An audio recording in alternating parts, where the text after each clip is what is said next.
right, it is a Friday, so we look at the week through the lens of social media. She follows the trends for us. We're joined by Ayanda Sishi Wigzell, independent journalist. Great to have you with us in studio, as always, Ayanda.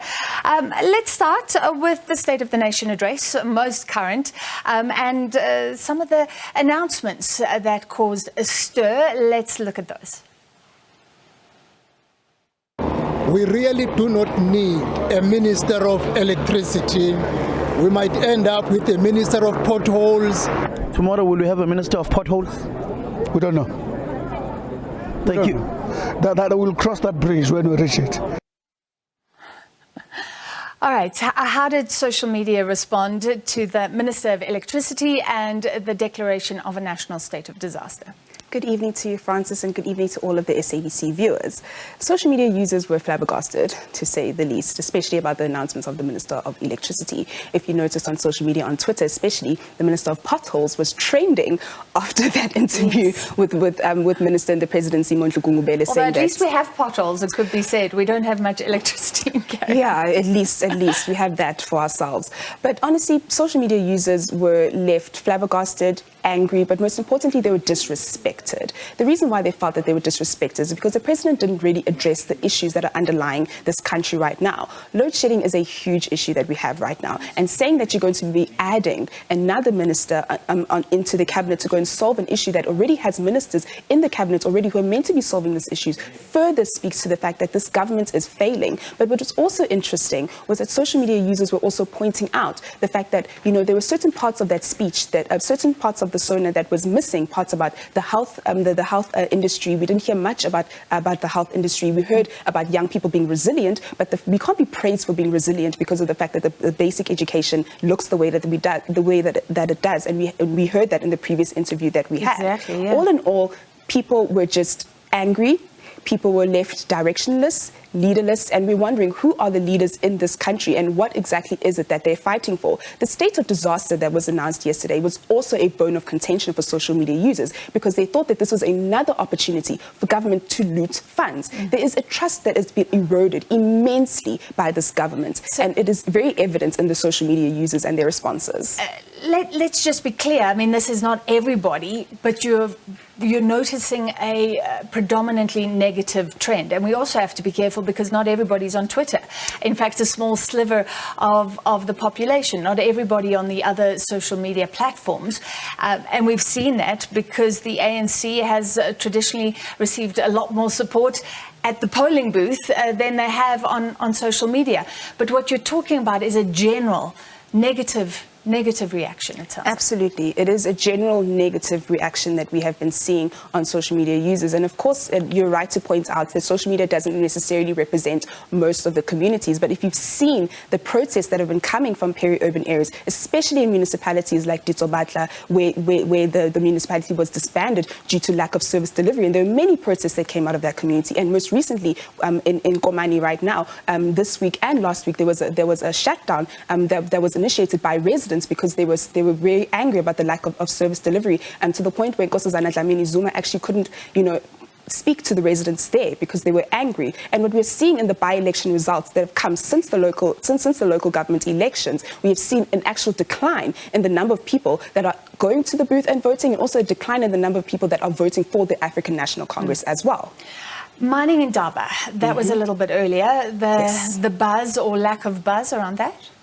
There's a general buzz about the mining in Indaba. What was interesting, though, is that a lot of social media users pointed out to the fact that the mining in Indaba was in the Western Cape, considering that there's very minimal mining that happens in the Western Cape. It would have been more poignant for the mining in Indaba to be held in either Limpopo, in the Northern Cape, in the Northwest, or even in KZN, where mining communities are greatly affected by the activities that happen around their communities. What was interesting as well was that what was coming out of the mining in Indaba with the conversations about the just energy transition and coal and mining industries being a part of that was really interesting as well, because climate change activists were pointing out that how is it that we can invite people to the table, the very same people who are bringing about the degradation to the environment. But what is interesting about the just energy transition conversation here in South Africa is because we do have coal, and that is a fact that we can't run away from that. So we need to have a just energy transition that is more of a mix of between coal and between renewable energy. But the problem is that the old guard right now doesn't doesn't seem to think that they can, the two can link together and they can work together in order to solve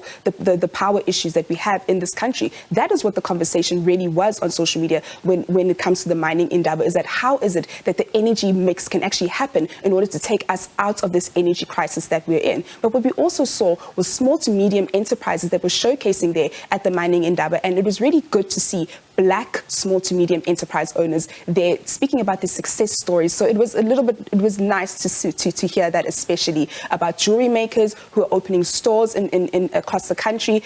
Some have recovered from COVID-19 and are now doing well for themselves. So there was a good story to tell from the mining indaba. But mainly what we saw was that communities who are affected by mining were not necessarily represented in that conversation. But what we saw were the Anglo-Americans, the Exaros and the Harmony Golds who were holding up most of the panels and most of the conversations that were happening in the mining indaba. So where are the communities who are affected by mining? Where were their voices during this mining indaba? And we used to see that alternative mining indaba.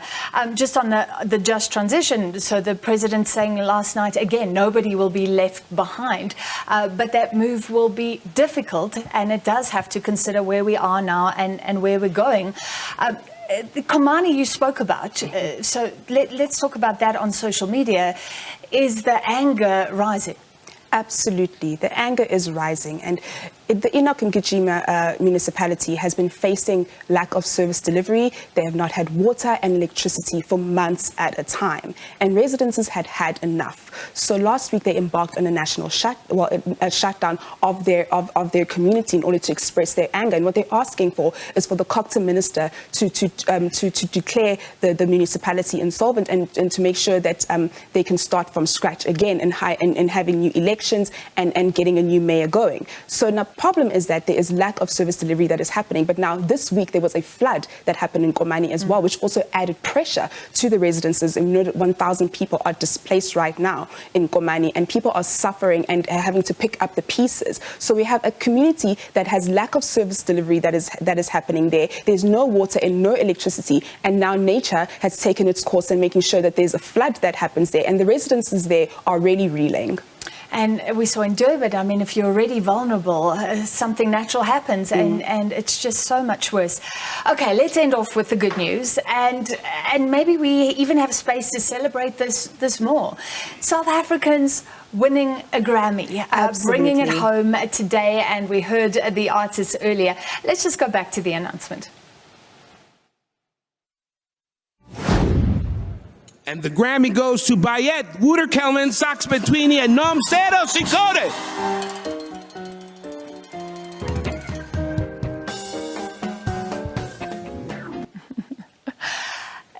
Has the celebration been huge? And I understand there's a bit of a mixed feeling because not everybody knew the song.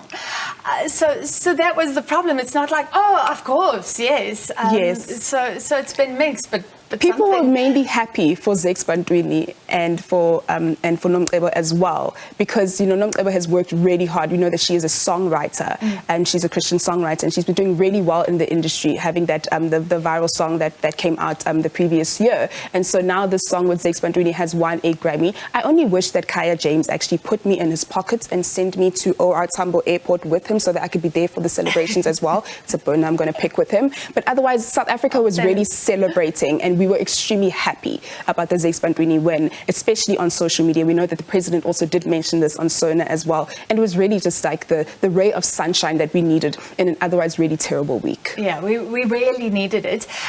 But it raises questions. How do you capitalize on this? Wouter-Kelman saying we just need to get the business of music right.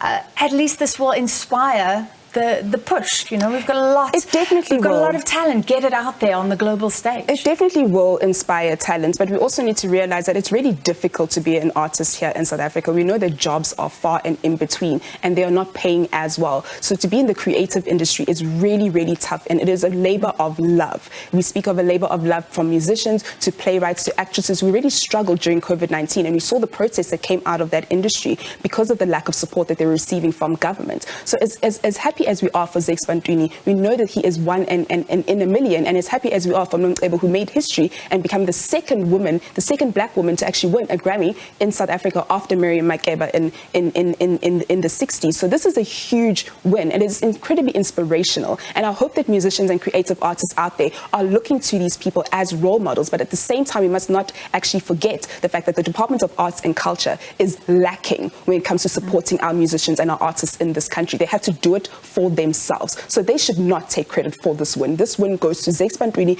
it goes to Nomcebo, and it goes to Walter Kellerman. Yeah, and I think that was the suggestion, reading between the lines earlier today from the artists themselves.